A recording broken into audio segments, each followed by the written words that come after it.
This is China's National Center for Performing Arts. It's a terrific design. It reminds me of the Sydney Opera House. It stages different performances like symphonies, ballet, operas, Peking opera, and Hongmei opera. All of these are staged every day.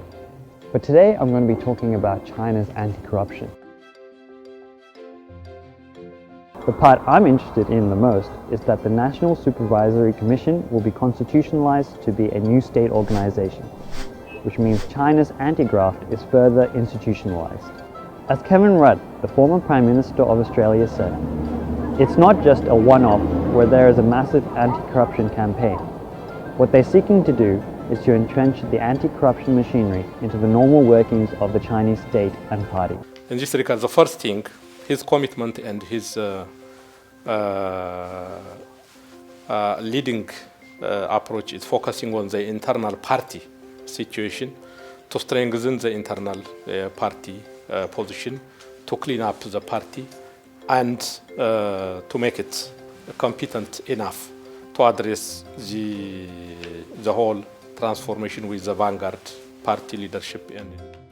Xi Jinping's thought on socialism with Chinese characteristics for a new era will also appear in the amendment to the Constitution. The Communist Party of China determines to enshrine into Constitution the significant theoretical, practical, and institutional explorations achieved from practice over the last 5 years.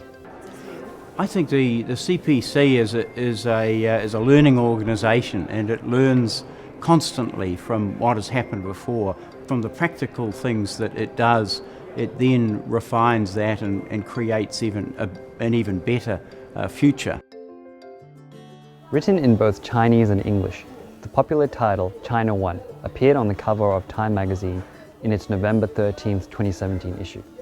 To answer the question, why China One, the author Ian Bremmer says it was a wide-ranging anti-corruption campaign that helped China to win. After all, more and more political parties from around the world want to learn from the successes of the CPC.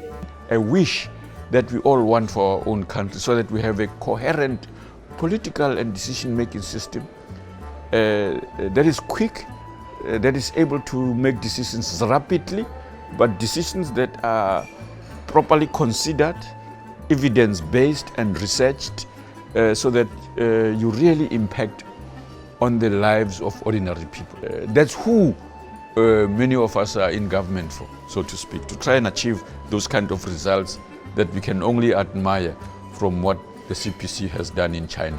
Compared with the universal democracy of the electorate, some scholars have turned to study the virtuous politics in China. They say that it is time for the one-person, one-vote election to step down from its altar. China's virtuous political system is more suitable to China than the one-person, one-vote system of the West. David A. Bell is a respected scholar.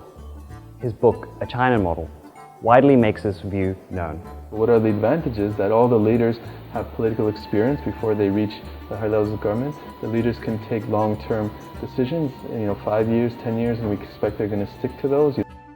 I'm here at the National Museum of China.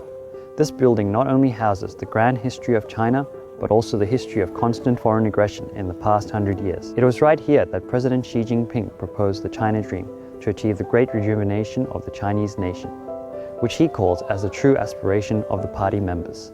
Perhaps only when we understand the original aspiration can we really understand Xi Jinping and the Communist Party of China.